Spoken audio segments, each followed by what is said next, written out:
Señor. Segunda Timoteo capítulo 2 en el versículo 15.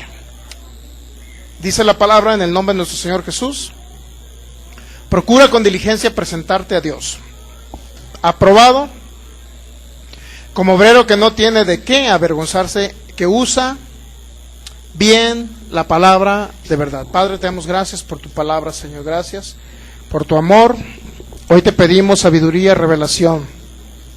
Que sean abiertos los ojos de nuestro entendimiento, Señor, para que pueda tu palabra fluir a través de nosotros y pueda dar el fruto abundante de fe que necesitamos o requerimos para vivir aquí en la tierra. Declaro que moveremos montañas con este conocimiento y nos servirá, Señor, para no caer en doctrinas erróneas o erradas y nos desviemos de tu camino. Al contrario, Espíritu Santo, te doy gracias porque tú eres mi guía y mi maestro y mi mejor amigo. Gracias, en el nombre de Jesús, tú eres el que me dirige, Señor. Y te doy gracias porque por tu revelación yo no he caído, Señor, en errores doctrinales que puedan desviarme del camino de Jesús. Gracias te doy, Padre, por esa revelación que viene en tu palabra. Declaro en el nombre de Jesús que las mismas obras que tú haces, Jesús, yo las hago, y aún mayores, porque el Espíritu de Dios que estuvo en ti es el mismo Espíritu Santo que ahora está sobre mí, en el nombre de Jesús. Amén. Repite estas palabras conmigo.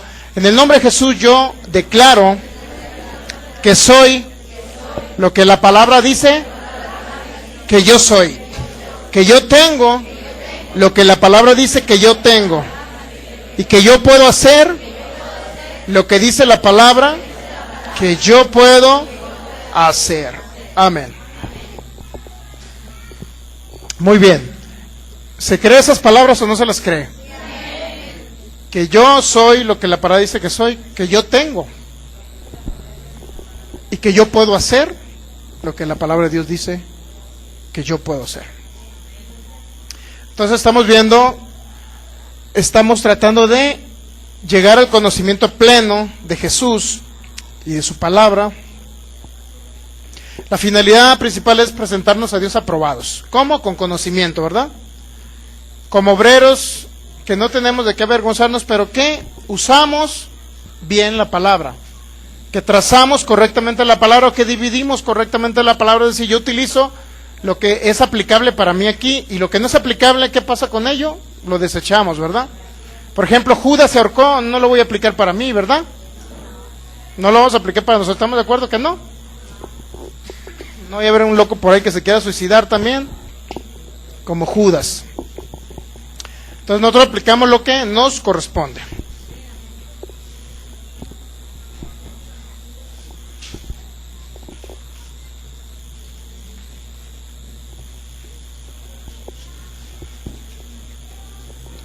Entonces estamos viendo la serie que se llama Doctrinas Erradas o Erróneas. Y vamos a ver la carta a los Efesios. Estamos analizando los manuscritos del Nuevo Testamento. Y esta es una de las cartas que yo le he nombrado, y algunos eruditos también, como una de las cartas más completas escritas por el apóstol Pablo. ¿Qué fue lo que escribió el apóstol Pablo en Efesios? Básicamente recomendaciones, sugerencias, establecer una doctrina y un comportamiento para la iglesia actual sobre su posición en Cristo, sobre la manera de actuar, normas de conducta y sobre todo la autoridad que como iglesia tenemos nosotros delante del mundo espiritual. Esta carta se cree que fue escrita en Roma en un encarcelamiento del apóstol Pablo, en el primer encarcelamiento del apóstol Pablo. Si usted va a Efesios capítulo 3, en el versículo 1 dice: por esta causa yo, Pablo, prisionero de Cristo Jesús, por vosotros los gentiles. Entonces se cree que esta carta la escribió el apóstol Pablo cuando estaba en prisión. Ahora, ¿era correcto que estuviera en prisión? No, pero había mucha persecución en esa época. Y desafortunadamente el apóstol Pablo estuvo muchas veces en prisión. Esta carta la escribió él estando aprisionado. Efesios 4, versículo 1. Yo pues, preso en el Señor, os ruego que andéis como es digno de la vocación con que fuiste llamados. Entonces nuevamente podemos demostrar que Pablo estaba realmente preso cuando escribió esta carta. ¿Cuándo fue escrita? Aproximadamente entre el año 62.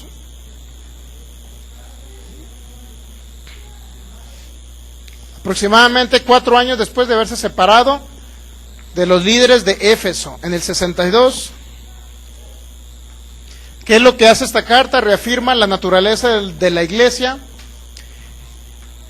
y explica qué significa ser parte del cuerpo de Cristo. ¿Ha entendido usted ese concepto? ¿Ser parte del cuerpo de Cristo? ¿Sí entiende ese concepto o no lo entiende? Que diga, yo soy parte del cuerpo, miembro del cuerpo de Cristo. ¿Ha entendido qué significa eso? Significa que ningún espíritu de enfermedad puede venir a tocar su cuerpo. Es decir, cuando venga un espíritu de enfermedad, usted tiene la autoridad para echarlo fuera, porque usted es el cuerpo de Cristo aquí en la tierra. Significa que como Jesús anduvo sanando a los ciegos, a los paralíticos los anduvo levantando, usted también puede levantar a los paralíticos y sanar a los ciegos, sanar a los enfermos de cáncer, etcétera. Eso significa ser el cuerpo de Cristo. Todo eso nos enseña esta carta. La importancia de la unidad que tenemos en Cristo Jesús. Dice que esta carta también procura, como les comenté ahorita, tener una conciencia sobre en qué mundo vivimos. ¿En qué mundo vive ahorita usted? Cuando le preguntan, ¿en qué mundo vive? ¿En el mundo donde se están construyendo grandes edificios? ¿En el mundo futurístico donde van a poner el tren ligero proyectado como el futuro, como tipo China? Vivimos y hemos vivido siempre en un mundo espiritual. Lo que pasa es que lo natural es consecuencia de lo espiritual. Si usted ve un automóvil y luego se pone a reflexionar cómo fue creado ese automóvil, ¿por la sabiduría del hombre o por la sabiduría que Dios le ha dado al hombre? Viene del mundo espiritual, obviamente, ¿verdad? Eso lo entendemos. Entonces todo eso nos revela esta carta, que es Cristo la cabeza de la iglesia y el centro de todas las cosas. La salvación por medio de la gracia nos revela, es decir, que usted no es salvo por pegarse o irse de rodillas a un lado a otro, ni pegarse nopalazos en la espalda. Usted es salvo por la gracia del Señor Jesucristo a través de la fe. Todo eso nos enseña esta carta. Para muchos seguidores de Cristo es una de las cartas más profundas del Evangelio que nos reveló a través del apóstol Pablo Jesucristo, porque nos enseña grandes principios. Y vamos a ver Efesios capítulo 1, versículo 3.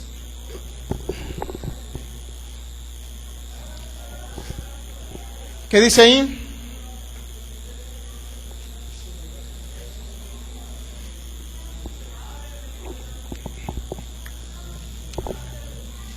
Bendito sea el Dios y Padre de nuestro Señor Jesús.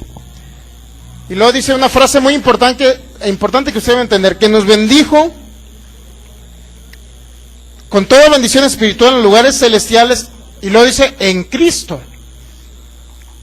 La frase en Cristo significa que solamente a través de Jesús obtuvimos que la bendición.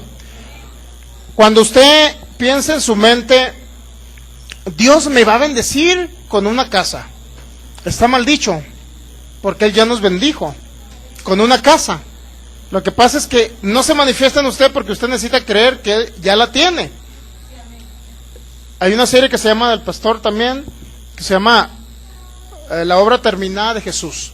Es decir, Dios ya no va a hacer nada en este tiempo, sino usted va a obtener todas las cosas a través de la fe.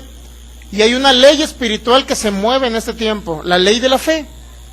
Entendiendo que usted ya fue bendecido con toda bendición espiritual y usted recibe por fe lo que usted desea en su corazón. Creo en mi corazón, en el nombre de Jesús, que voy a tener una casa de 4 recámaras allá en Puerta de Hierro.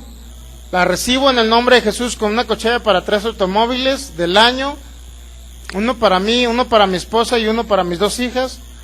4 mejor, vamos a declarar uno para cada uno. La recibo por fe en el nombre de Jesús y solamente espero su manifestación. Y muchos dirán, pasó un año, el pastor no tuvo la casa. Usted tiene que esperar el tiempo de la cosecha. El pastor Kenneth Copeland, la esposa Gloria Copeland, declaró su casa y 30 años después le llegó la casa que ella quiso, pero le llegó. Entonces, nadie le debe de cuestionar a usted si no viene cuando usted quiere, sino tiene que venir todo lo que usted reciba por fe de la obra terminada de Jesús. Jesús ya lo bendijo y usted solamente lo recibe por fe. ¿Quiere un negocio así, sí, bueno, lo recibo en el nombre de Jesús hoy, porque la fe así es, la fe es recibir hoy para que se manifieste mañana o pasado. ¿Me entiende? Debemos entender eso, que es más eficaz la manifestación del poder de Dios en ese tiempo, es decir, lo que se va a manifestar a través de la unción. Él nos da el poder para hacer las riquezas y nos da la unción y el poder también para echar fuera enfermedades. Usted ya tiene la unción, pero solamente la unción y el poder de Dios va a operar a través de leyes espirituales, que es una de las leyes es la siembra y la cosecha, otra es la ley de la fe.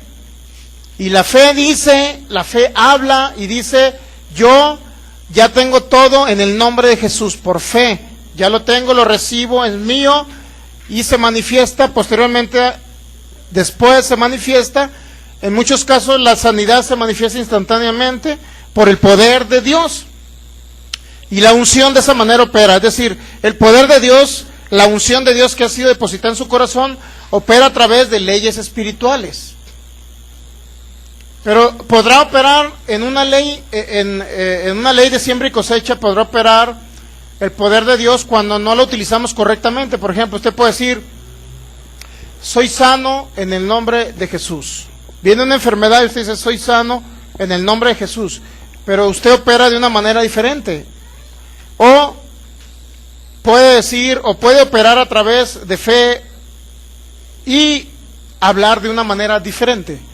Usted puede decir, a lo mejor por la misma falta de conocimiento podrá decir usted alguna vez, estornude en la mañana, dice tu palabra que soy sano por tu llaga, Señor. Estornudo otra vez, pues yo creo que me va a dar gripe, yo creo que me va a dar pulmonía. No podrán operar las leyes espirituales a su favor.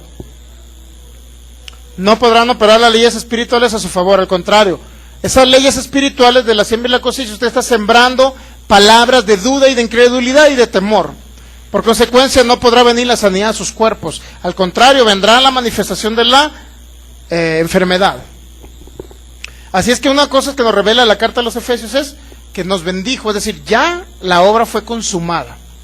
Ya no va a hacer nada Jesús, ni Dios va a hacer nada, solamente Dios va a manifestar a través de la fe de ustedes lo que ya Jesucristo hizo. Y va a ser más eficaz la obtención de las cosas que usted quiera. Es que el Señor me va a dar esto, es que el Señor me va a sanar. Me va a sanar significa incredulidad, duda y falta de conocimiento. No lo va a sanar, el Señor ya lo sanó hace más de 2000 años, pero ahora por fe recibo la sanidad en mi cuerpo.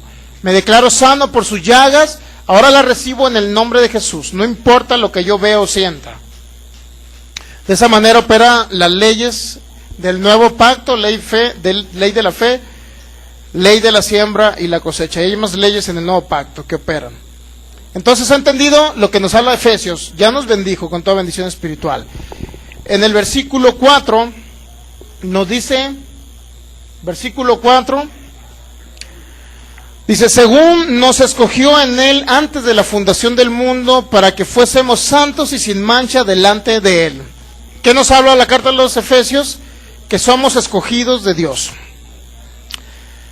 Versículo 6, ¿qué otra cosa nos enseña? Para alabanza de la gloria de su gracia con la cual nos hizo aceptos.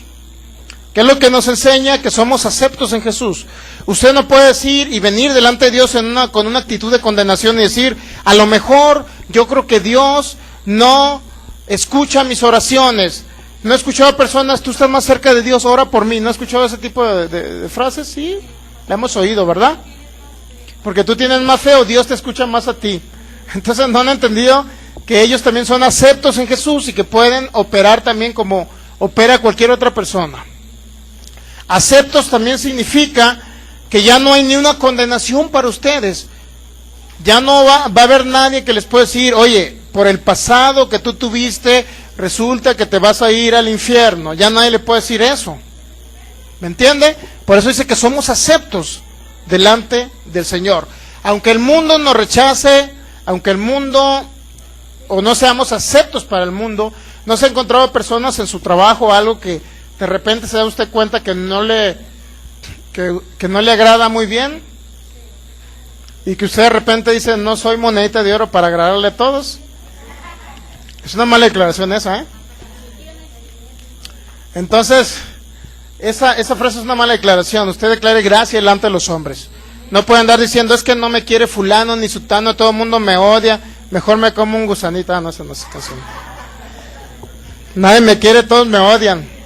Entonces, debemos decir, tengo gracia delante de los hombres, tengo gracia delante de los hermanos, tengo gracia delante de las personas. Aunque usted vea lo contrario, ¿no? Aunque usted vea que le tuercen la boca cada vez que pasa por donde está ese compañero de trabajo. Entonces, es importante entender eso. ¿Qué otra cosa nos enseña? En el versículo 8 nos enseña, dice, que hizo sobreabundar para con nosotros en toda sabiduría e inteligencia. Y luego dice,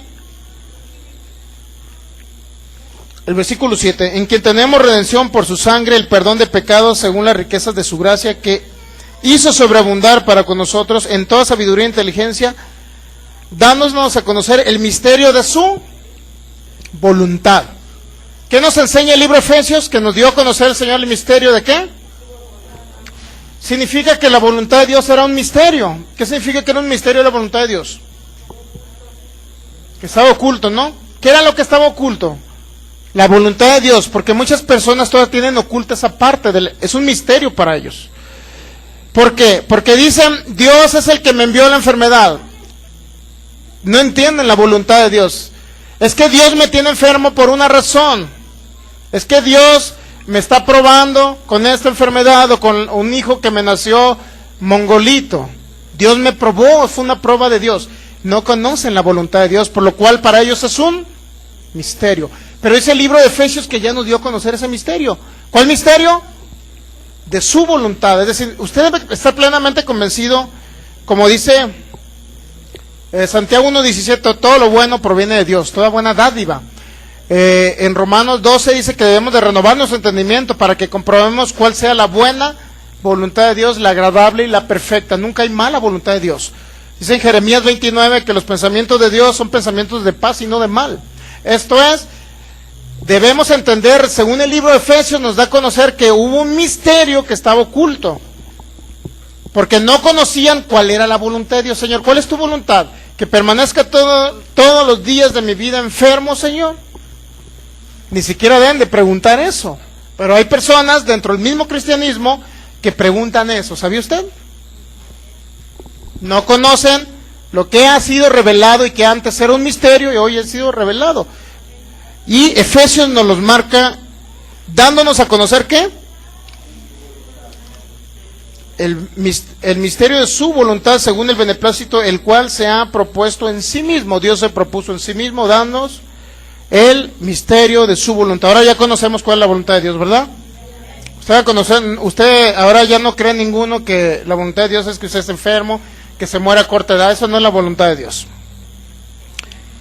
Versículo 11. En Él, cuando dice en Él, está hablando en Cristo, ¿verdad? En Jesús. En Él, asimismo, tuvimos ¿qué? Herencia, habiendo sido predestinados conforme al propósito del que hace todas las cosas según el designio, otra vez, de su voluntad. ¿Qué dice? Que tuvimos herencia. ¿Cuál es la herencia del nuevo pacto? De usted, que Cristo llevó toda maldición para que usted tenga toda la bendición, la abundancia de la bendición. Salud, paz, prosperidad financiera, largura de años y de días, unión familiar, autoridad, salud, todas las cosas, ¿me entiende? Usted ya tiene herencia, nos dice el libro de Efesios. Entonces, ¿y esa herencia la obtuvo en quién? En Jesucristo. versículo 13 y 14. En él también, fíjese la frase, nuevamente está hablando la importancia de que es en Cristo Jesús todas las cosas. En él también vosotros habiendo oído, la palabra de verdad, el evangelio de vuestra salvación, y habiendo creído en él, fuiste ¿qué? Sellados, aparte fuimos sellados por el Espíritu Santo, que es una de las promesas que Dios nos dio. Fuimos sellados, eso nos revela también la carta de los Efesios. Y luego dice que es las arras de nuestra herencia. ¿Qué significa arras? Las primicias, lo primero. Las arras de nuestra herencia hasta la redención de la posesión adquirida para alabanza de su gloria. Nuevamente, nos dio el Espíritu Santo como primicias, ¿sí me entiende? Usted ya tiene el Espíritu Santo dentro de usted porque Jesús vino a su corazón, ¿verdad? Usted ya lo recibió. Entonces el Espíritu Santo está dentro de usted, ¿está de acuerdo que ya tiene las primicias? Entonces, ¿por qué nos da el Espíritu Santo? Porque el Espíritu Santo son las primicias de nuestra herencia. Lo primero de nuestra herencia, para que me entienda. Usted tiene el Espíritu Santo, es lo primero, y luego te dice, como ya tiene lo primero de tu herencia, va a llegar el momento que sea hasta la redención de ¿qué? ¿Qué es lo que se tiene que manifestar que ya pagó Cristo Jesús? La redención de la posesión adquirida en Cristo Jesús. Es decir, Cristo ya me redimió de toda maldición y me dio toda posesión de bienes, riquezas, autoridad, tierra. Tenemos un legado de todas las cosas que pertenecen a Cristo Jesús. Pero dice que nos dio las primicias, como nos dio su Espíritu, hasta la manifestación de que de todo lo que pagó Cristo Jesús, toda la redención que representa la posesión adquirida. Es decir, mientras seamos unos niños fluctuantes y no entendamos todo lo que Cristo nos ha dado, nunca esa posesión, fíjese cómo lo dice, posesión adquirida. Cuando usted recibió a Cristo Jesús, recibió todo el reino de Dios aquí en la tierra, dentro de usted. Ya está dentro de usted la salud, ya está dentro de usted la sanidad, ya está dentro de usted la riqueza, ya está dentro de usted la paz, ya está dentro de usted la autoridad, ya está dentro de usted la largura de años y de días, la vida eterna, todo está dentro de usted. Pero esa posición no se va a manifestar si usted no conoce y entiende que Él nos dio el Espíritu Santo, pero debe haber un proceso en el cual obtengamos todas las cosas que es nuestra posesión adquirida. No sé si me di a entender en mi cantinfleada. Conclusión, ¿tiene el Espíritu Santo? ¿Cristo ya pagó por lo demás? Significa que va a obtener todas las demás cosas que como hijo de Dios es heredero. Dígame. Si quiere ahorita al final, para la enseñanza de concluirla, nos da su testimonio si gusta ahorita. Porque esto queda grabado por internet y no podemos mucho estarle. Pero sí ahorita al final nos da su testimonio, ¿no? Entonces, dice Efesios capítulo 1, versículo 13, nos dio el Espíritu Santo y hasta que usted entienda que ya tiene una posesión y que se tiene que manifestar todo lo que Cristo Jesús le dio. Efesios 1, 17, la oración más importante para que usted le caiga el 20, en pocas palabras, del Evangelio de Cristo Jesús, es la que hizo el apóstol Pablo en Efesios 1, 17, vamos a leer del versículo 16. No ceso de dar gracias por vosotros, haciendo memoria de vosotros en mis oraciones. ¿Qué es lo que oraba el apóstol Pablo en sus oraciones? ¿De qué hacía memoria? No ceso de dar gracias por vosotros, haciendo memoria de vosotros en mis oraciones. ¿Qué oraba el apóstol Pablo? Versículo 17. Que el Dios de nuestro Señor Jesucristo, el Padre de gloria, les dé espíritu ¿de qué? De sabiduría y de revelación en el conocimiento ¿de quién? Espíritu de sabiduría y de revelación en el conocimiento de Jesucristo. ¿Estamos de acuerdo? La oración principal que usted debe pedirle a Dios antes de ponerse a leer cualquier texto bíblico, no nada más es agarrar la Biblia, abrirla y decir lo que está escrito ahí, sino, Señor, te pido espíritu, sabiduría y revelación en el conocimiento tuyo. Y la finalidad es que esa sabiduría venga a ustedes y caiga en sus corazones y luego dé el fruto que viene aquí. Versículo 18. Para que sean alumbrados los ojos ¿de qué? De su entendimiento, de su mente. Y la idea principal es que usted sepa cuál es la esperanza que Él les ha llamado y cuál es la cuál es la riqueza de su gloria, de la gloria de su herencia en los santos, para que usted conozca su herencia en conclusión. Le pide revelación a Dios y Dios sabe, y usted va a entender, la herencia mía es que yo no tengo que morir a corta edad.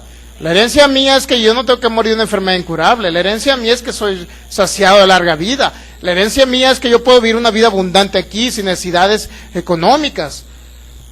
¿Me entiende? Por eso se le pide a Dios sabiduría y revelación, según Efesios 1:17, y eso no lo revela el libro. ¿Se ha dado cuenta que está muy completo el libro de Efesios? Si usted hace un desglose se va a dar cuenta que es impresionante todo lo que viene. Es más, ese texto bíblico de Efesios 1:16 y 17 se le reveló al que inició Palabra de Fe, que es el hermano Kenneth Hagin. A él se le reveló a través de eso. Él era un pastor de la iglesia bautista, creo. Y encontró ese texto bíblico, Efesios 1:16 y 17, y empezó a orar conforme a ese texto bíblico. Y en cuanto él empezó a orar, ¿saben lo que sucedió? Se abrió su entendimiento, empezó a comprender el evangelio de Jesús. Impresionante, por eso usted pide revelación a Dios a través de ese texto bíblico. Si algunas cosas no las entiende, Él le va a dar esa revelación. Muy bien, ¿qué más nos revela Efesios capítulo 1, 19? Efesios 1, 19 al 23. ¿Qué más nos revela? Dice: ¿y cuál es la supereminente grandeza de su poder para con nosotros, los que creemos según en la operación del poder de su fuerza? La cual operó en Cristo resucitándole los muertos y sentándole a la diestra en lugares celestiales, sobre todo principado y autoridad, poder, señorío y sobre todo nombre que se nombra en este siglo, no solo en este siglo, sino también en el venidero. Y sometió todas las cosas bajo sus pies y lo dio por cabeza sobre todas las cosas a la iglesia, la cual es la plenitud. ¿Qué nos revela el libro de Efesios? Simple y sencillamente que usted, en autoridad, está por encima de todo el mundo espiritual de las tinieblas. Eso nos revela la carta a los Efesios. ¿Ha entendido que usted es la cabeza de todo principado y autoridad? Jesús es la cabeza de todo principado y usted aquí en la tierra es la cabeza de todo principado, porque Jesús lo ha puesto a usted por encima de todo eso. ¿Sí ha entendido ese mensaje? Podrá venir un espíritu de muerte que eso le va a medianoche. No, usted está por encima de él. Usted le ordena que se vaya. Entonces no tengo nada que me moleste esta noche. Además tengo muchos sueños y es que no me molestes. Quiere llegar un paro cardíaco ahí, un espíritu. Sabes que no me molestes ahorita, quiero dormir, con permiso. Vete en el nombre de Jesús. Y ya. Sencillo, ¿no? Todo eso nos revela la carta a los Efesios. Efesios capítulo 2, versículo del 5 al 9. Efesios 2, versículo del 5 al 9. Dice: aún estando nosotros muertos en pecados, nos dio vida juntamente con Cristo, por gracia sois salvos. Efesios 2, 6. Y juntamente con Él nos resucitó y nos hizo sentar en lugares celestiales con Cristo Jesús, para mostrar en los siglos venideros las abundantes riquezas de su gracia, en su bondad para con nosotros en Cristo Jesús. Porque por gracia sois salvos por medio de la fe, y esto no de vosotros, pues es un don de Dios, por obras, dice, no por obras para que nadie se glorie. Es decir, nos muestra este libro la salvación solamente por el sacrificio de Jesús. La salvación por gracia a través de que usted ejerza fe en creer que Él llevó toda maldición, que Él se sacrificó por ustedes. Usted es salvo, se va al cielo por creer y que Jesucristo es el Señor de su vida y creer que Él fue levantado entre los muertos. Tan solo esa confesión de fe lo puede llevar al paraíso. No depende de que usted se vaya de rodillas de un lado a otro, ni que se sacrifique. Voy a ser salvo porque voy a ayudar a una viejita y le voy a dar de comer. Olvídese, entonces Jesús no hizo nada por usted. Entonces usted está, como dicen, está negando el sacrificio de Jesús. En vano fue la sangre de Jesús, si usted cree que por sus obras va a ser salvo. Voy a ayunar 40 días como ayunó el Señor Jesús para irme al cielo. Olvídese, no es a través de eso. Inclusive, voy a dar dinero a la obra de Dios para irme al cielo. Tampoco se irá al cielo. Hay personas que no tienen a Cristo en su corazón, que no creen en el sacrificio de Jesús, pero que dan una buena lana cada año, que levantan sus cosechas. Sus diezmos dan. Yo conozco agricultores de allá de Los Mochis que dan sus diezmos a cierta denominación, a cierta iglesia. Y no por eso se van a ir al cielo, se fueron al infierno con todos sus diezmos. ¿Me entiende? Impresionante es esto, pero así es. Para la salvación no necesita comprar, no lo va a comprar la salvación. La salvación no es por obras, no es por las indulgencias que cobraba la iglesia City.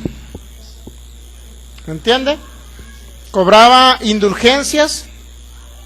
Si tu abuelita se fue sin Cristo, le vamos a mandar a hacer 10 misas para trasladarla del purgatorio al paraíso.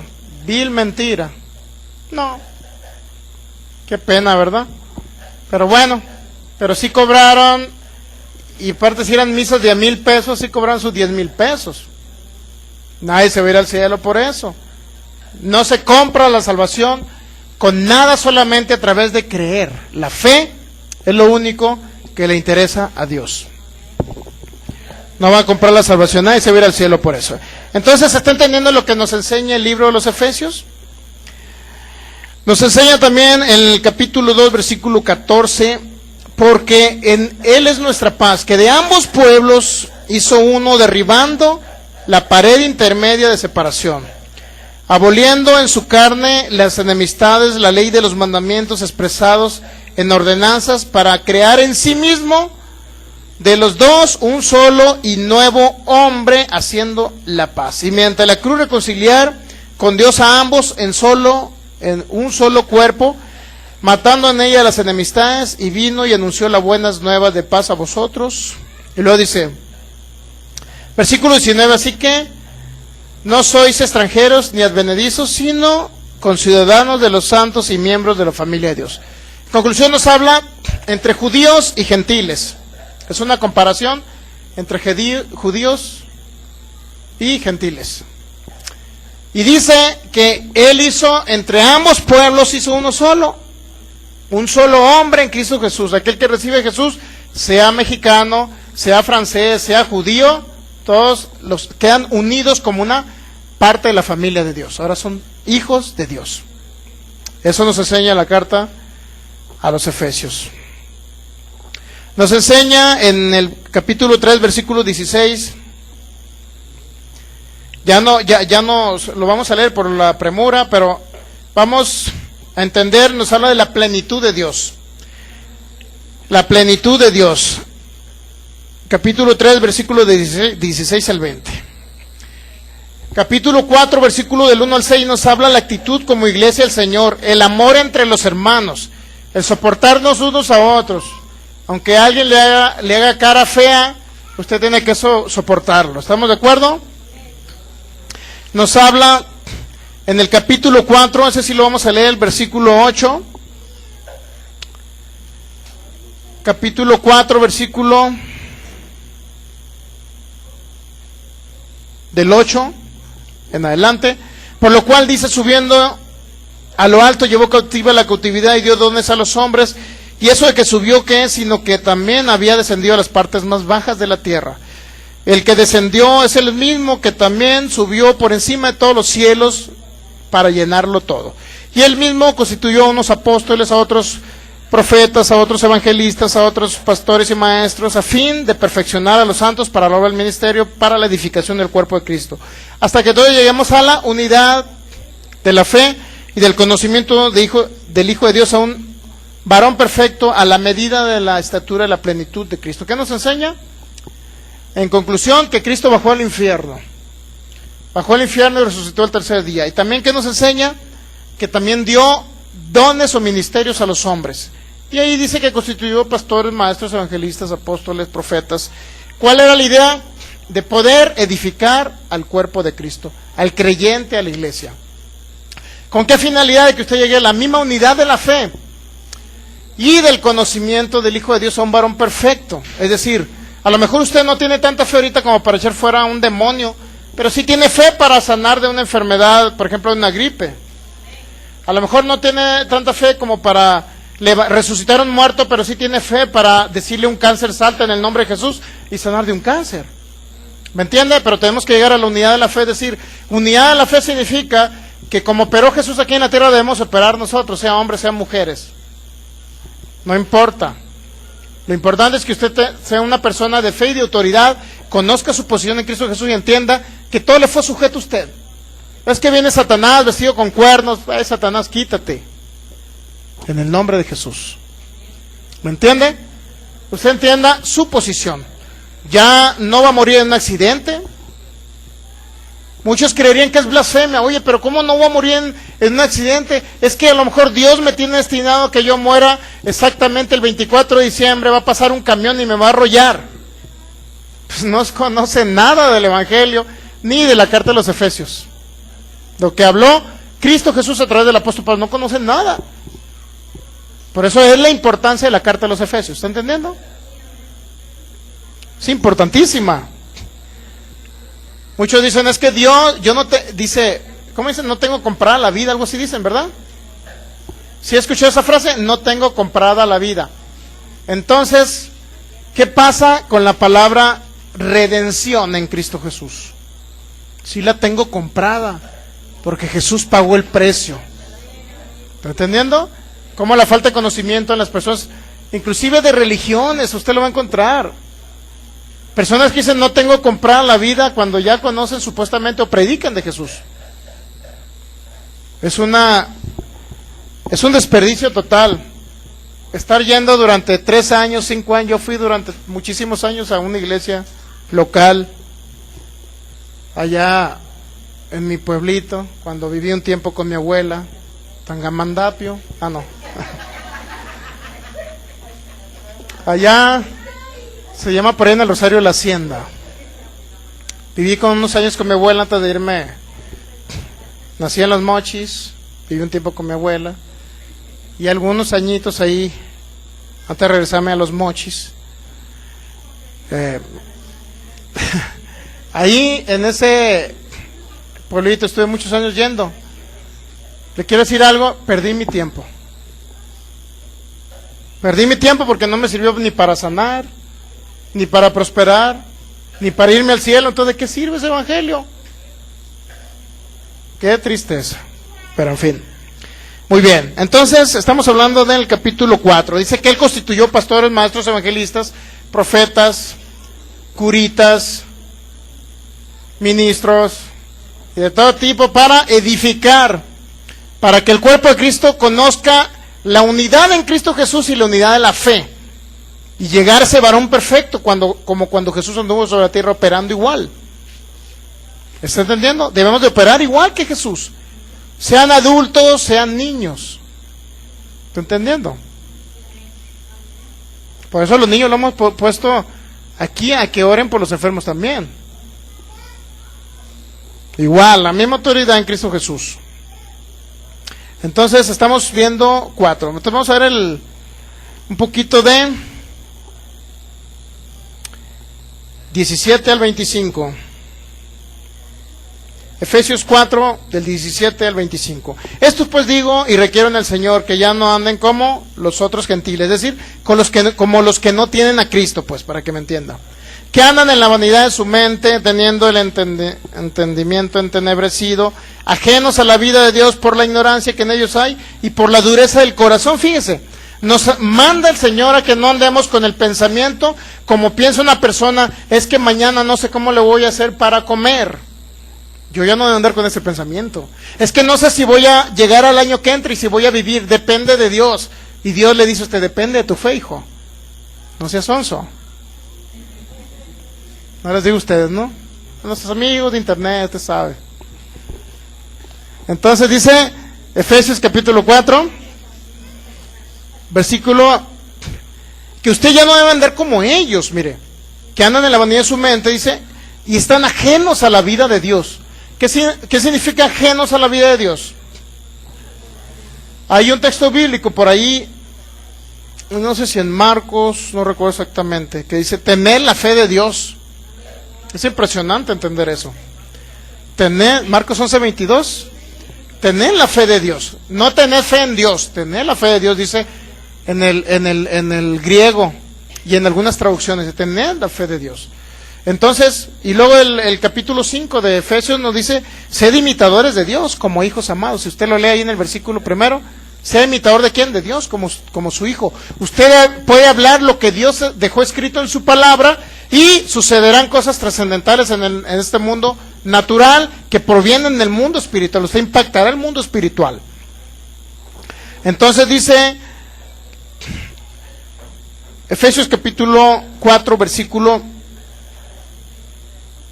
están ajenos a la vida de Dios, dice el versículo 18, por la ignorancia o por la dureza de su corazón, los cuales después que perdieron toda sensibilidad se entregaron a la lascivia para cometer con avidez toda clase de impureza, mas vosotros no habéis aprendido así a Cristo. Si en verdad, fíjense, hoy le voy a hablar de una doctrina errónea o una herejía. Hoy le voy a hablar de una herejía que se llama, tiene un nombre medio raro, se llama el antinomismo, antinomismo.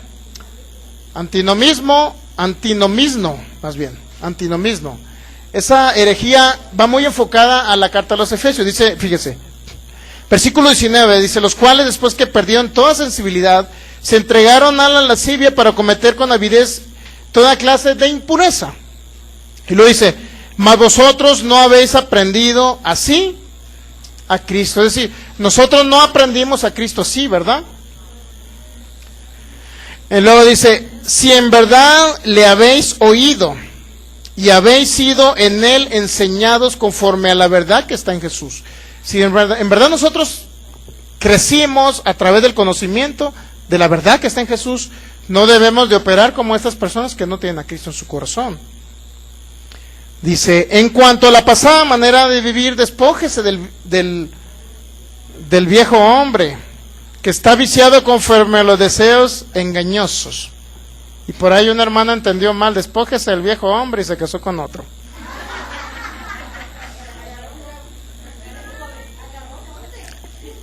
Agarró montaña ese. Entonces, en cuanto a la pasada manera de vivir, despójese del viejo hombre. ¿Qué significa despójese del viejo hombre? No deje a su viejo. Si se refiere a nuestra manera de pensar que está viciada. Ustedes de chiquito le enseñaron, es que si haces esto malo, Dios te va a castigar. Es que si ¿qué otra cosa le puedo decir? Es que en la escuela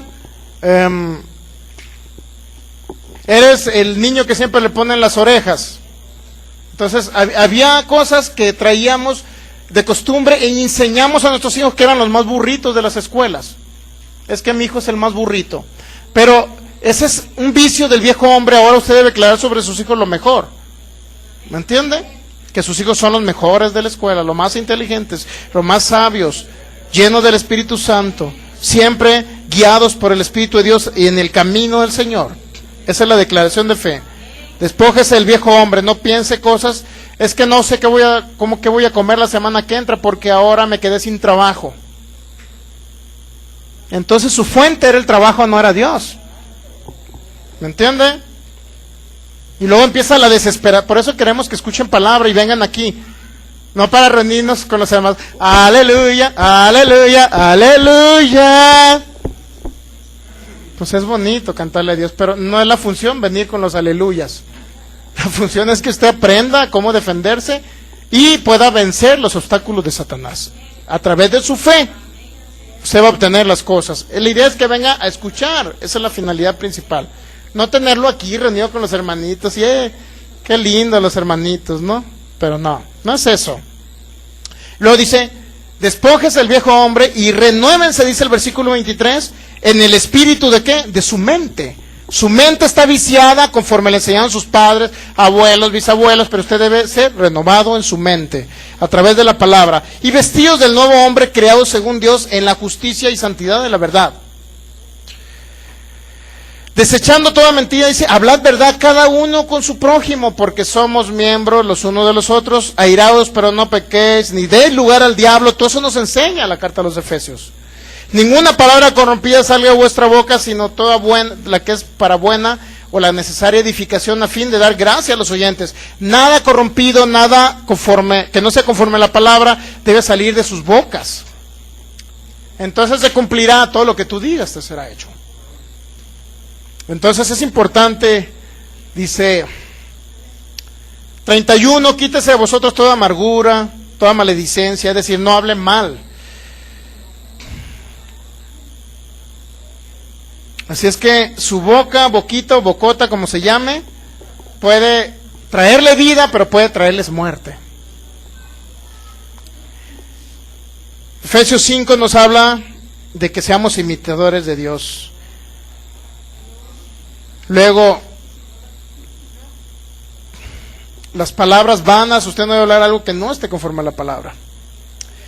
Efesios 5:17, usted debe estar entendido cuál sea la voluntad de Dios. Dice, por tanto, no seáis insensatos, sino entendidos de cuál sea la voluntad de Dios. Insensato es uno que no conoce la voluntad de Dios. No puede decir, Dios me tiene así, me castigó con esto. No sea insensato, dígale, cuando alguien le diga eso.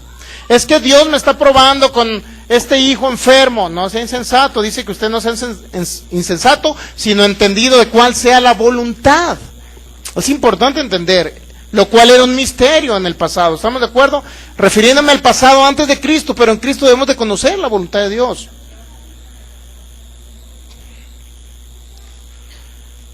Debemos de entender la voluntad de Dios. Efesios capítulo 5, versículo 21. ¿Qué comparación hace el apóstol Pablo aquí? Dice, someteos unos a otros en el temor del Señor. Las casadas estén sujetas a sus propios maridos, como al Señor. Porque el marido es cabeza de la mujer, así como Cristo es la cabeza de la iglesia, la cual es su cuerpo y Él es su Salvador. Así que como la iglesia está sujeta a Cristo, así también las casadas los tienen sus maridos en todo. Maridos, amad a vuestras mujeres, así como Cristo amó a la iglesia. ¿Verdad que Cristo no golpeó a la iglesia? ¿Verdad que no le da una cachetada ni le deja los ojos de mapache? ¿Verdad que no? A maridos, amad a sus mujeres como Cristo amó a la iglesia, que dio su vida por la iglesia. Así debe ser en el matrimonio, y compara Cristo cómo ama a la iglesia y cómo es el matrimonio. Nos compara el libro de los Efesios. Así es que dice, someteos unos a otros. Es decir, se pueden someter los maridos a las esposas y las esposas a los maridos en el sentido espiritual. En el sentido natural, las esposas deben de estar sujetas, así como están sujetas al Señor. Fíjense, es importante que usted lo entienda esta. Dice, así que, versículo 24, así que como la iglesia está sujeta a Cristo, así también las casadas lo estén a sus maridos en todo. Como la iglesia se sujeta a Cristo, ¿estamos de acuerdo? Pero la iglesia que conoce a Cristo, porque yo conozco que Cristo es bueno, es mi sanador, mi salvador, mi libertador, mi prosperador. Yo me sujeto a Cristo por amor, lo amo y Él me da todas las cosas en abundancia. ¿Estamos de acuerdo? Pero dice que usted se sujeta a su marido en todo, no significa, oye, ahora no quiero que vayas a la iglesia a escuchar palabras, no quiero que crezcas en fe, no quiero que sanes de tu enfermedad, quédate aquí conmigo. ¿Se tendrá que sujetar la esposa? Es como si usted le dijera, Cristo, enférmame en esta mañana porque quiero llevarme la enfermedad de mi hijo. Mejor enférmame a mí y a él sánalo. Es lo mismo. ¿Está entendiendo? Debe estar sujeto en todo con respecto a los lineamientos espirituales de Dios. ¿Sí? Esposa mía, imagínense, que se sujete a su marido. Vamos a no, mejor no digo.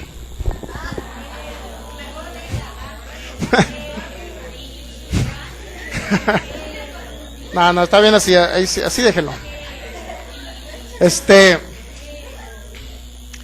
Como las esposas que permiten que su marido tenga otras novias, pues para que me entiendas. Te tienes que sujetar a que yo tenga otra novia. Y la esposa está conformista, pues. No es una manera de que se va a sujetar la esposa al marido. ¿Está entendiendo? Entonces todo eso nos enseña la carta a los Efesios. Compara cómo Cristo amó a la iglesia y cómo el marido debe amar a la esposa. No debe de maltratarla, porque si la maltrata es como si maltratara su propio cuerpo. ¿Sí sabía? Eso dice la Biblia. Bueno, vamos a leer esa parte. Dice, versículo 25, maridos, amad a vuestras mujeres, así como Cristo amó a la iglesia y se entregó a sí mismo por ella, para santificarla, habiendo purificado en el lavamiento del agua por la palabra, a fin de presentarla a sí mismo como una iglesia gloriosa, que no tuviese mancha ni arruga, ni cosas semejantes, sino que fuese santa y sin mancha. 28, así también los maridos deben amar a las mujeres como sus mismos cuerpos. El marido que les pega a la esposa, ¿por qué no se pega él solo? Cada vez que le da un golpe a su esposa es como si te dieras un golpe a ti mismo. Pues que se lo dé él, ¿no? Pero sin embargo, dice que debe amar como su propio cuerpo, porque se hacen una sola carne. Ok. Entonces todo esto nos habla, y por último en el capítulo 6 nos habla la armadura de Dios. Que es la armadura en el versículo 10, 6-10 de Efesios. Por lo demás, hermanos míos, fortaleceos en el Señor en el poder de su fuerza, vestidos de toda la armadura de Dios, para que puedan estar firmes contra las acechanzas del enemigo. ¿Cuál es la armadura de Dios? Dice, versículo 13, tomad toda la armadura de Dios, para que podáis resistir en el día malo, y habiendo acabado todo, estad firmes. Estad pues firmes dice, ceñidos vuestros lomos con la verdad, y vestidos con la coraza de justicia, calzados los pies con el apresto del evangelio de la paz. Sobre todo, tomad el escudo de la fe. ¿Qué significa tomar el escudo de la fe? Que usted viene y escucha palabra. ¿Con qué? Va a pagar los dardos del enemigo, con el escudo de la fe. Dice, con que podáis apagar todos los dardos del fuego del maligno, y tomad el yelmo de la salvación y la espada del Espíritu, que es la palabra de Dios. La espada espiritual, o el arma espiritual que usted utiliza, se llama la palabra de Dios. ¿Cómo podrá salir palabra de su boca cuando viene una enfermedad? Si no conoce y no escucha la palabra. ¿Cómo podrá decir, por la llaga de Jesús soy sano, si desconoce eso? ¿Cómo podrá decirle a Satanás, te ordeno que te quites de este negocio porque es mío? Mi Padre me lo dio y te ordeno que te quites en el nombre. ¿Cómo podrá decir eso, salir de su boca eso, si no escuchan palabra? Porque es la espada espiritual que tenemos. ¿Por qué muchas personas se mueren y Dios no los libra de las enfermedades? ¿Por qué cree? Porque no utilizan la armadura, no utilizan la espada, no tienen fe porque no han oído palabra. La fe es un escudo contra los dardos de fuego del maligno. El maligno te pone un pensamiento. El día de hoy no vas a tener para comer en todo el día. No tienes trabajo, mira cómo andas, significa que no vas a tener que comer.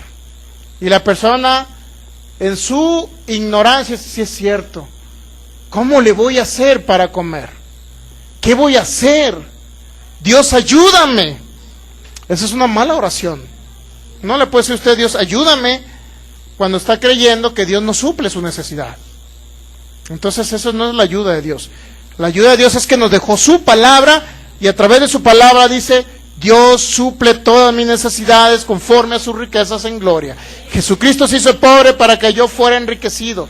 Él llevó toda pobreza y toda enfermedad para que yo sea liberado de eso. Toda bendición me pertenece. Dios me redimió de la maldición. En el nombre de Jesús yo declaro que hoy tengo alimento para alimentarme a mí y a mi familia, independientemente de si haya o no haya trabajo.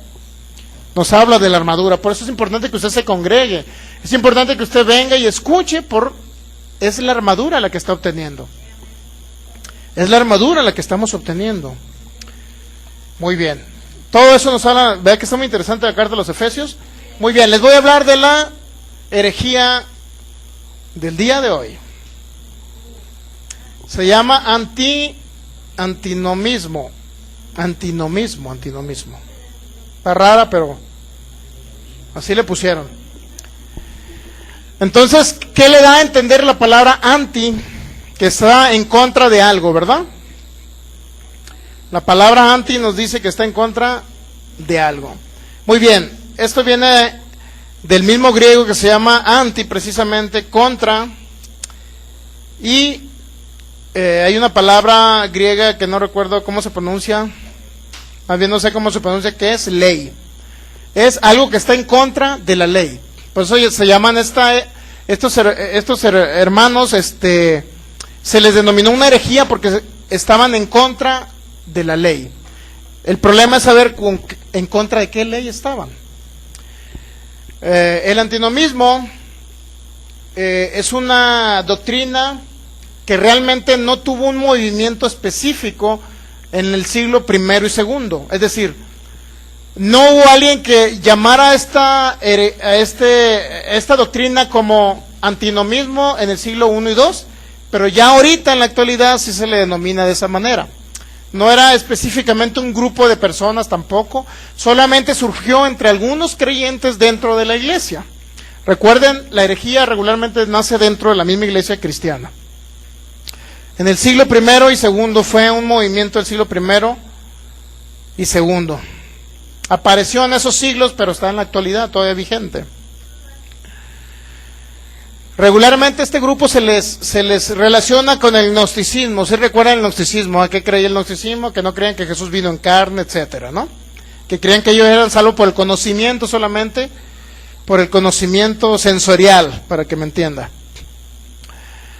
Entonces, esta doctrina realmente se basa en Romanos capítulo 7, versículo 6, más bien es lo que ellos argumentaron respecto a entablar o establecer esta doctrina. Romanos capítulo 7 dice: ¿qué diremos pues? La ley es pecado en ninguna manera, pero yo no conocí el pecado sino por la ley, porque tampoco conociera la codicia si la ley no dijera no codiciarás. ¿Qué realmente representa todo esto respecto a esta doctrina? ¿Qué era lo que pensaba? Entonces, mire, realmente se refiere realmente esta doctrina cristiana a vivir una vida de acuerdo a la gracia excesiva. Esta doctrina en la actualidad se ve manifiesta en una parte de la iglesia cristiana, en vivir una gracia excesiva. ¿Qué significa una gracia excesiva? ¿Qué significa una gracia conforme al precio que pagó Cristo Jesús? Si usted lo verifica por ahí en Gálatas, en el libro de Gálatas capítulo, al parecer es el 2, Gálatas capítulo 2,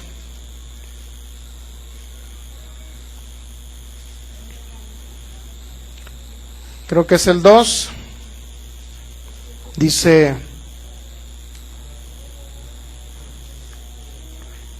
o es el 4, habla un poquito de la ley.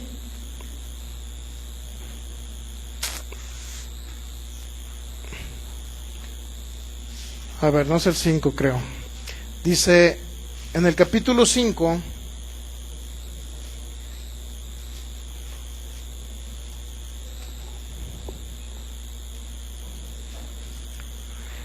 otra vez testifico, el versículo 3, a todo hombre que se circuncida, que está obligado a guardar toda la ley. De Cristo se desligan los que por la ley se justifican, de la gracia habéis caídos. Lo dice más adelante, versículo 7, vosotros corríais bien, ¿quién os estorbó para no obedecer a la verdad? Esta persuasión no procede de aquel que los llama un poco de levadura al lado de toda la masa. Dice: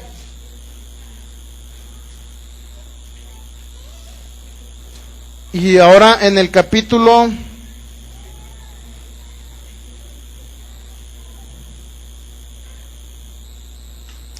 capítulo 21 dice, perdón, capítulo 2, Gálatas 2:21, no es hecho la gracia de Dios, pues por la ley, si por la ley fuese la justicia, entonces por demás murió Cristo. Entonces ellos utilizaban básicamente la gracia de Dios.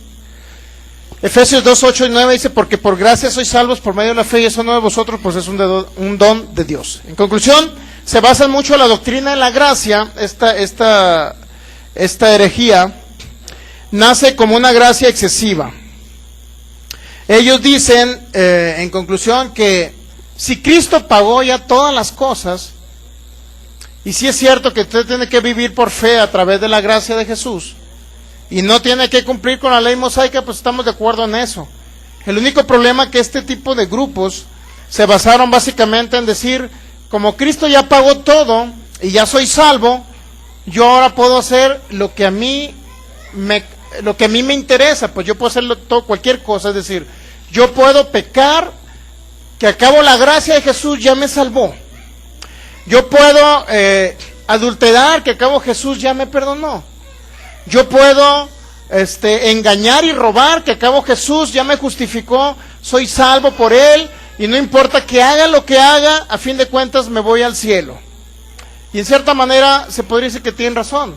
El único problema que ellos utilizaban la gracia como libertinaje, dijo el apóstol Pablo, no como la libertad que tenemos en Cristo Jesús. La libertad es que según Colosenses capítulo 1, nos libertó de la potestad de las tinieblas y nos trasladó al reino de Jesús. Pero la libertad de que hablan en el antinomismo es que usted puede hacer cualquier cosa. El marido puede irse con una chica, puede irse a drogarse, no importa. Que cabo, mira, la gracia de Jesús ya pagó todo y ahora yo puedo hacer lo que yo quiera. Eso se refiere el antinomismo. ¿Qué es lo que trajo el antinomismo? Simple y sencillamente trajo libertinaje. ¿Qué pasó con esta doctrina? Esta doctrina la va a encontrar en la actualidad en muchas iglesias. Regularmente hay iglesias cristianas que encuentran sus raíces en esta doctrina. Por acá, para el lado del noroeste del país, tenemos una iglesia que prácticamente se convirtió en una secta, donde utilizan la gracia. Ellos, lo que hace, por ejemplo, el pastor se agarró una o dos amantes, los chavos ahí tienen relaciones homosexuales en la misma iglesia, los líderes de la alabanza, y muchos de ese tipo de actos. Y dicen ellos que a cabo, todo lo demás son obras de ley, dicen ellos. O sea, acuérdense que están en contra de una ley, ¿sí me entienden? Ellos dicen, todo lo que no se refiere a eso es ley, es decir, si yo, en este caso de este tipo no les voy a mencionar mucho el nombre de ellos, pero es una iglesia que era cristiana, era iglesia cristiana, sin embargo, utilizaron esta doctrina, que fue creada en el siglo I y II, pero ellos no sabían que era una doctrina, sino simplemente la adoptaron en ese tiempo. Y la adoptaron, ¿por qué? Por el mismo engaño de Satanás, cuando fue en el siglo I y II, el mismo engaño que utilizó Satanás allá, lo utilizó últimamente, le estoy hablando hace 5 años. En Estados Unidos existe la doctrina de la gracia excesiva, donde dicen ellos, ya todo mundo es salvo. No ocupan aceptar a Cristo Jesús, ya son salvos. Cristo Jesús dice, por gracia sois salvos. Pero ahí dice, Efesios 2, 8 y 9, que hay un medio que se llama fe. Y eso no lo consideran ellos. Dice, yo soy salvo por gracia porque Jesús ya pagó el precio completo, ya no tengo que hacer nada, es decir, no tengo que portarme bien, si quiero vivir una vida abundante aquí no tengo que portarme bien, si quiero que el reino de Dios se establezca en mi vida no tengo que portarme bien. En conclusión, el portarse bien va muy relacionado a un acto de amor a Dios. Es decir, yo tengo a mi esposa y de repente, esposa vieja, hubo otra chava allá que me llamó la atención. De repente al pastor de allá lo vieron en los hoteles entrando con chicas. Y luego enseña en la congregación, nadie te condene en bebida o en comida. Vete a pisear y a drogarte, que acabo eso no te hace perder tu salvación. Vete con mujeres, que acabo eso no te hace perder. Pues sí, él lo enseña porque él anda en eso. Entonces, ese es el antinomismo, ¿le está quedando claro? Es una doctrina que surgió en los primeros siglos. Por ahí, y eso realmente, si nos vamos a Gálatas capítulo 5, versículo 19, manifiestas son las obras de la carne, dice Gálatas 5, 19. Manifiestas son las obras de la carne. Y luego dice adulterio, fornicación, inmundicia, lascivia, idolatría, hechicerías, enemistades, pleitos, celos, iras, contiendas, disensiones, pleitos, entre un hermano y otro, se agarraron de la greña, etcétera. No es la Silvia, es la Silvia. Entonces, pero si sois guiados por el Espíritu, dice, no estás bajo la ley. Es decir, en conclusión, ellos vivían una gracia exagerada, una gracia excesiva, y a causa de que dicen somos salvos por la gracia de Jesús, no importa lo que haga o deje de hacer. Simple y sencillamente, a lo mejor sí se van al cielo, no dudamos que se puedan ir al cielo, pero se van a ir con un sidral. ¿Entiende? Eso es porque hay niños pequeños. De un SIDA, para que me entiendan. Se van a ir de un SIDA aquí en la tierra. Se van a ir de una enfermedad sexual. ¿Me entiende? En conclusión, a lo mejor se van al cielo, pero se van todos dañados de aquí de la tierra y a corta edad. Entonces, ese era lo que se llama el antinomismo. Antinomismo es antiley, es decir, ellos creen que todo es ley de Moisés. Es decir, el decirle a usted, actúe conforme el amor de Cristo, ame a Cristo. Si usted es un varón, oye, no engañe a su esposa, no adultere. Y ellos dicen, es ley eso. Yo vivo en la gracia y puedo hacer lo que a mí se me pegue la gana. Y a través de esta gracia en Cristo Jesús, ya Él no me condena, porque dice Romanos 8:1, dice, ninguna condenación hay para los que están en Cristo Jesús. Y si es cierto, no hay condenación. No hay condenación, ¿en qué sentido? En que Cristo Jesús no va a venir, oye, pastor, ¿por qué te metiste con la otra hermanita teniendo tu propia esposa? Es cierto que a lo mejor Cristo Jesús no es el que les va a juzgar en ese sentido, pero simple y sencillamente no van a operar en Él las leyes de la fe y de la siembra y la cosecha, o van a operar de una manera tergiversada.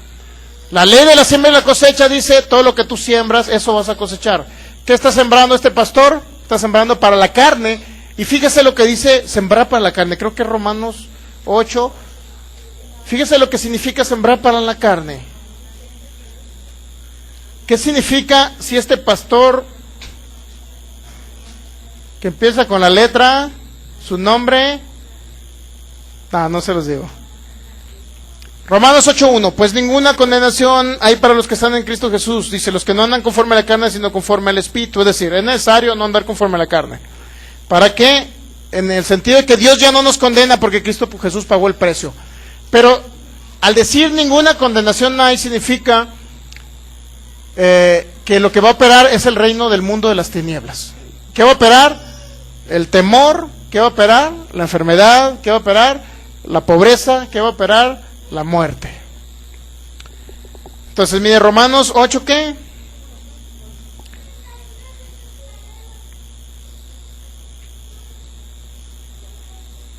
No, es Gálatas 6. Gálatas 6 dice en Gálatas 6, fíjese qué pasa con los que andan sembrando para la carne. ¿Estará muy espiritual ese pastor? ¿Estará muy espiritual? Pregunto yo. Se metió con la corista de la alabanza. ¿Estará muy espiritual? Gálatas 6. No se engañen, dice el versículo 7. Dios no puede ser burlado, porque todo lo que el hombre sembrara, eso también va a cosechar. Porque el que siembra para la carne, fíjense qué pasa, de la carne cosechará corrupción. La palabra corrupción significa destrucción repentina. El que siembra para la carne cosechará de la carne corrupción. Significa destrucción repentina. Y luego dice más, el que siembra para el Espíritu va a cosechar vida eterna. ¿Qué quiere usted? ¿Cosechar vida eterna? ¿Cosechar destrucción repentina? Impresionante está eso. Entonces, el antinomismo, la doctrina o la herejía esta, es a lo que lleva a las personas. Y en Estados Unidos hay muchas iglesias de esas, ¿sabe usted? Muchas iglesias antinomistas. Ellos no saben que provienen del siglo I y II, pero ellos sí dicen que utilizan la gracia como una desgracia para hacer lo que ellos quieran. Conclusión, cuando hacemos algo bueno, no lo hacemos como una obra de la ley para portarnos bien, sino lo hacemos porque amamos a Jesucristo. y porque amamos a los seres que aman a Jesús. Mi esposa ama a Jesús, yo amo a Jesús. Significa que yo no voy a dañar a mi esposa porque ella ama a Jesús. Es parte del cuerpo de Cristo, y yo cuando la daño a ella, daño al mismo cuerpo de Cristo. Es como si dañara a Jesús mismo. ¿Está entendiendo todo eso? ¿Qué cosechan? Corrupción, es decir, destrucción repentina. Y eso nos enseña esta herejía. No caigamos en ese tipo de doctrinas. Ese tipo de doctrinas dicen, ya no tienes que congregarte, que a cabo Jesús ya pagó el precio. Ya no tienes que ejercer fe, que a cabo Jesús ya pagó el precio. Ya no tienes que actuar conforme a su... Ya no tienes más que sembrar dinero, ya no tienes que dar por agradecimiento, ya no tienes que dar porque Jesús ya pagó el precio. Es decir, Jesús ya me prosperó, pero tú no tienes que actuar en fe. A fin de cuentas, Jesús te va a dar todo lo que tú quieras. Y aparentemente se escucha bonito, pero sí es cierto que Cristo nos va a dar todo lo que nosotros queramos, pero de acuerdo a la fe. De acuerdo a la fe. Entonces, por eso usted ve disparejan las cosas aquí. Aquí el reino de Dios no es como el comunismo. El comunismo, ¿qué dice, hermanos? Todos vamos a vivir iguales. Y de repente, se ve muy bonita, ¿a poco no? Que todos tengamos lo mismo, ¿sí o no se ve bonito? Pero ahí no opera la ley de la fe. Porque si algunos tienen más en Cristo Jesús, es porque han tenido más fe y han correspondido a la gracia de Dios, dando para, diezmando y ofrendando, para que me entiendan. Y otros tienen menos, pues que a lo mejor no han correspondido a la gracia de Dios. Dios no ha sido su fuente. Recuerden, ahí está la enseñanza, Dios es mi fuente. Totalmente gratis en MP3 para que usted se la dé a Michelle y Michelle se la pasa a un celular, memoria, etcétera. Escúchela. Dios es mi fuente. Y respecto a la gracia excesiva, yo le recomiendo mejor que no la adopte. Eso se determinó como una herejía del siglo I y II. Que está inmiscuida en la iglesia cristiana, sí, sobre todo en la iglesia en Estados Unidos. No debemos de caer ni en el exceso de la ley ni en el exceso de la gracia, sino que nuestro centro sea Jesucristo. Porque el exceso de la ley dice, tú tienes que ayunar 40 días para que seas sano. Ese es el exceso de la ley. Pero el exceso de la gracia es todo lo contrario. Vas a sanar aunque no creas en Jesús. Vente a la iglesia y vas a sanar. Espérame, puede haber una persona sentada en una iglesia, pero totalmente incrédula. No por ir a una iglesia vas a sanar tampoco, eso es excesivo. Es decir, nos congregamos para escuchar palabra y crecer en fe. Pero no nos congregamos para reunirnos con los hermanitos y cumplir con Dios, porque entonces así no estamos creciendo en fe. Estamos haciendo por cumplir, mas no por amor. Recuerden, Dios es mi fuente, es lo que nos habla el pastor Hughes. Dios es mi fuente. Muy bien, pues de eso se trata esta doctrina, el libro de Efesios. Ya a usted le quede muy claro, el libro de Efesios nos habla todo lo que se refiere a la iglesia cristiana, realmente está muy completo. Nuestra autoridad y quiénes somos en Cristo Jesús. Nos habla de normas de conducta, nos habla de la obra terminada de Jesús, que Él ya nos bendijo con toda bendición espiritual. Jesús ya no va a hacer nada por ustedes, porque Él ya lo hizo todo. ¿Qué mejor dicho? Si se lo pongo de otra manera, ¿qué es mejor decir? Mi abuelita me va a dar su herencia cuando se muera y todavía le faltan 50 años. O decir, mi abuelita ya me heredó en vida. ¿Qué es mejor decir? Porque ahorita ya depositó en la cuenta bancaria 10 millones de pesos para que yo disponga cuando yo quiera. ¿Qué es mejor? Y cuando usted entiende eso en Cristo Jesús, que ya le dio todo y que no le va a dar, sino ya se lo dio en su sacrificio, es mejor.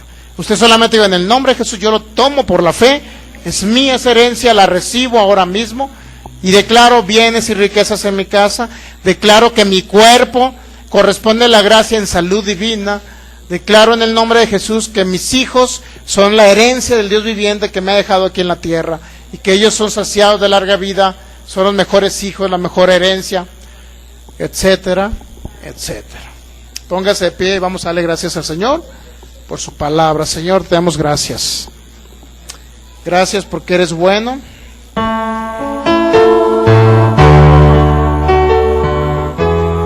Te damos gracias, Jesús. Gracias por pagar el precio completo, Señor. Gracias, te alabo, Señor, en esta mañana. Gracias por darnos a conocer la posición que nos has dejado, la altura donde nos has posicionado, Jesús.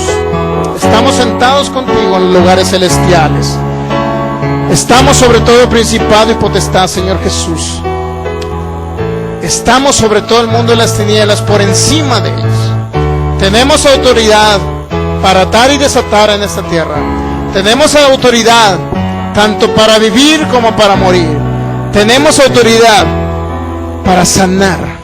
Tenemos autoridad para ser libres de la pobreza. Tenemos autoridad, Señor, sobre todo principado, sobre el mismo Satanás, el diablo. Tenemos esa autoridad gracias a lo que nos ha revelado en el libro de Efesios, Señor.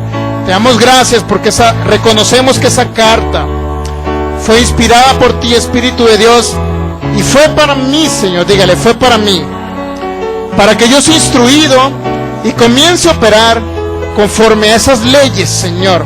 Yo declaro en el nombre de Jesús que esas leyes son aplicables para mí. Yo ahora mismo las desato en este tiempo, en el nombre de Jesús. Tu palabra dice que todo lo que yo siembre voy a cosechar. Y ahora mismo yo siembro palabras de vida y no de muerte, palabras de bendición y no de maldición, palabras de salud y no de enfermedad. En el nombre de Jesús declaro que soy saciado de larga vida, que viviré 120 años sobre la tierra. En el nombre de Jesús yo declaro que vivo la vida abundante que Jesucristo me ha dado. Soy próspero. Mi cuerpo reacciona a la semilla de tu palabra que es sembrada en mi corazón. Declaro mi cuerpo sano. No importa lo que sienta, no importa cómo me vea, yo le ordeno a mi cuerpo que sea sano por tu palabra. Por la llaga de Jesús lo declaro sano. En el nombre de Jesús recibo esa palabra, Padre.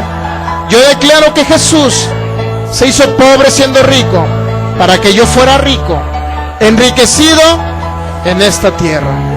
Porque Él llevó la maldición para que la bendición esté ahora sobre mí. La recibo en el nombre de Jesús. Yo declaro que mi descendencia es bendita en el nombre de Jesús. Declaro mi descendencia llena del Espíritu de Dios, guiado por los caminos del Señor, que son salvos, que ellos siguen a Jesús, que predican a Jesús, en el nombre de Jesús, que ellos no sufrirán muerte prematura, en el nombre de Jesús. Yo declaro que toda bendición me ha sido dada en los lugares celestiales, y por la fe lo atraigo ahora en este tiempo. Yo creo que Dios es mi única fuente de provisión, que nada me falta. No importa lo que vean mis ojos, lo que el mundo hable respecto a la crisis. Yo no dependo de las cosas del mundo. Yo dependo de mi Padre, que es mi fuente. En el nombre de Jesús soy más que vencedor. Amén. Denle un fuerte aplauso al Rey de Reyes. Gracias, Jesús.